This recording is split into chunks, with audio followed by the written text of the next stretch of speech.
Palmetto Low Country Behavioral Health serves South Carolina with access to mental health and substance abuse services in a caring and confidential environment. With me in the studio today to talk about the prevalence and prevention of anxiety is the Director of Outpatient Services, Millicent Taylor. Millicent, thanks for being here. Thank you for having me. So nowadays, it kind of feels like you can't even get through the day without someone talking about how anxious they are, the anxiety they have. Why is this? Why is anxiety so prevalent? Well, anxiety is just a normal emotion that we all have.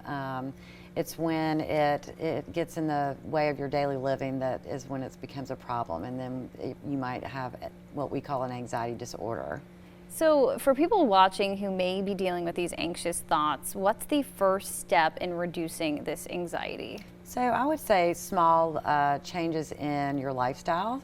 Even just something as simple as getting up and taking a small walk before you go and get your day started, just to clear your mind, versus that rushing around that a lot of people do, getting ready for work.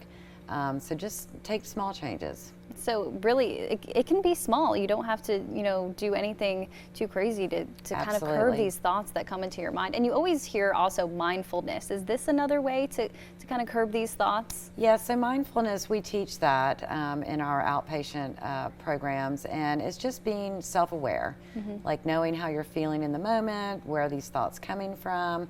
So then we teach coping strategies on how to reduce that anxiety that you're feeling. And it's something as simple as learning deep breathing strategies or how to ground yourself. If these small changes aren't working, how do you know when it's time to seek professional help? So if you think that your anxiety is getting in the way of your daily living, then that's when you're going to need to seek some help. An example would be someone that goes and waits all day and doesn't go to the grocery store until late at night just to avoid crowds. Maybe they have social anxiety. What are some options for people struggling with anxiety? You can go to your primary care physician and tell them what you're feeling and what your symptoms are. You can seek out an individual therapist or a psychiatrist. And then you can also go to like an outpatient program like we have at Palmetto Low Country Behavioral Health, where it's a group therapy setting, and we're going to teach you all kinds of coping strategies to deal with anxiety and depression.